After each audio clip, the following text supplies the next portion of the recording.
And good morning, everybody. What's going on? Ryan O'Toole back here again, and welcome to episode 3 of my review of the new MCU Disney Plus series, What If?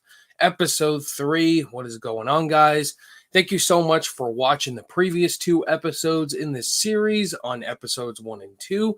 And now we're talking episode 3, as you know.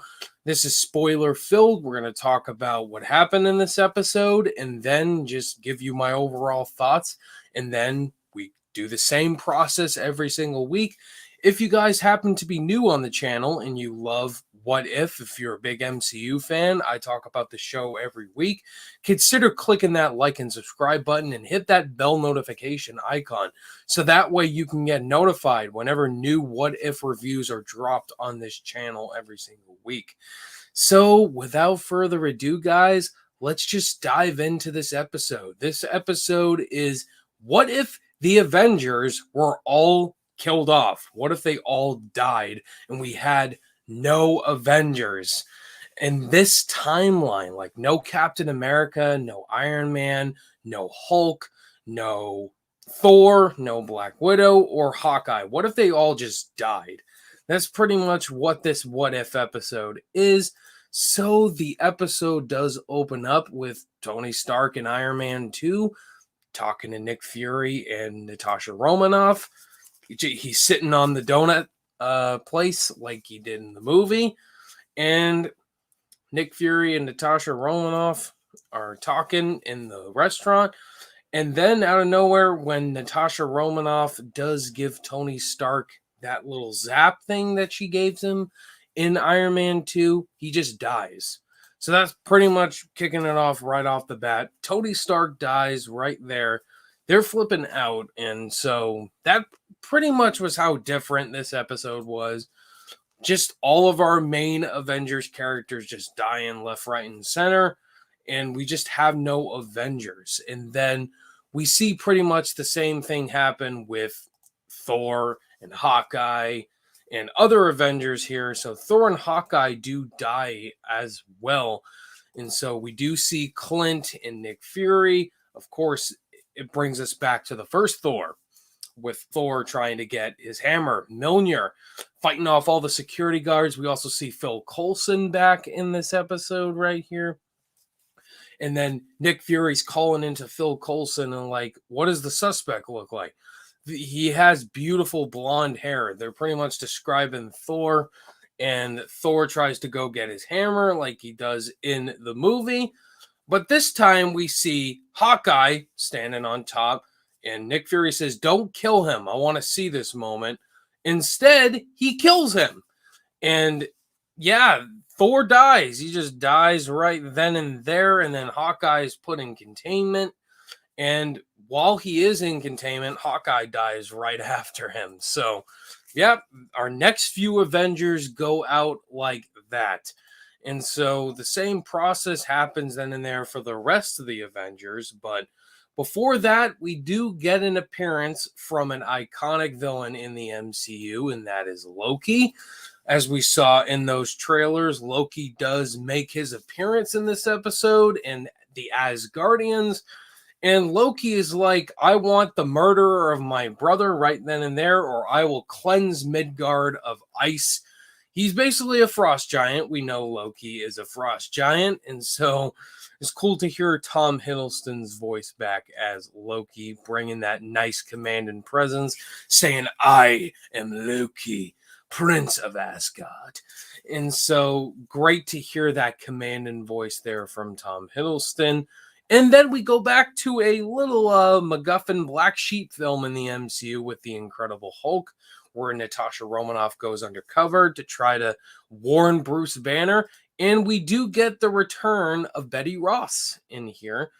It is not Liv Tyler voicing Betty Ross, but we do go back to a little Incredible Hulk moment.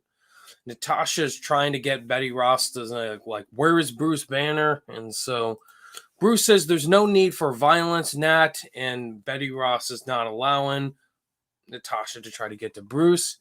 But then we see the SWAT team show up, and as I expected, Thunderbolt Ross does show up. again, paying homage to the Incredible Hulk, trying to captivate the Hulk and try to stop him, just like in the Incredible Hulk movie. But no, the Hulk's body is pretty much, it's like turning into a blueberry or a greenberry, just like in Charlie and the Chocolate Factory. You know how that girl turns into this big bubble? That's pretty much what's happening to Hulk. And then he just explodes. So there goes Hulk. He dies. And then Natasha is trying to get into Phil Coulson's login. And then Nat sees this ghost figure that is fighting her. And that's where Nat dies as well. So yeah, all our main Avengers are just going out left, right, and center. Who is the mole behind these murders? Nick Fury suspects it's someone in Hydra. We do see Frank Grillo's character. We obviously know his character Crossbones is Hydra. He thinks Hydra has something to do with this, or someone, Rogan, Shield. Someone is behind all these murders, and it's a psychotic Hank Pym. Michael Douglas does return to voice Hank Pym, and he's wearing the Ant-Man suit, but in a much different color. It's not the iconic red Ant-Man costume. And we look at a psychotic Hank Pym. His daughter, Hope Van Dyne, died for a good cause, and he's gone psychotic, and he's killed all the main Avengers off. And Nick Fury goes to confront him, and then they have a fight. And then Nick Fury's dodging all of Hank Pym's moves. We see how Hank Pym was able to murder all the Avengers, pretty much shrinking like he does with his costume. And so, yeah, he's fighting Nick Fury, but Nick Fury's dodging all of his moves, but he's pulling all of Loki's movements because Loki's involved as well with him, working together, taking down Hank Pym because he is murdering pretty much the Avengers. And that's pretty much the end of the episode all around. Loki gives this little talk at the UNCN where Civil War was, and then Nick Fury as well. So that's pretty much the end of the episode. It's like a cool little twist around what if the Avengers were murdered by some psychopath that happened to be Hank Pym, and we had no Avengers. So I thought that was a really cool what if episode to dive into. So yeah, guys, overall thoughts. I really enjoyed this episode. It's really dark, really wacky and crazy. Just seeing the Avengers getting killed off. What if our Avengers never happened in this timeline? And of course, Jeffrey Wright's The Watcher is guiding us through. There was a couple of cool tracking shots of The Watcher. I thought they were really nice. And overall, I really interested in the episode. So, yeah, that's my thoughts overall. And see, we do have Carrot and friends in the chat. Hello. Good morning. Thank you for tuning in early. But anyway, guys, that was my thoughts overall on episode 3 of What If. Really good episode. I can't wait to see what episode 4 is going to be next week. I don't know what it is, but is it the Doctor Strange episode? We shall see. Guys, seriously, thank you so much for watching my What If episode 3 review. Episode 4 is next week, just like always. If you are new to the channel, consider hitting that like and subscribe button for reviews every week. Got tons of content dropping this week, and I can't wait for more What If. Guys, you are seriously all the best. All my social media links are in the description below. See you guys next week, and I'll see you guys in the next video. Bye-bye.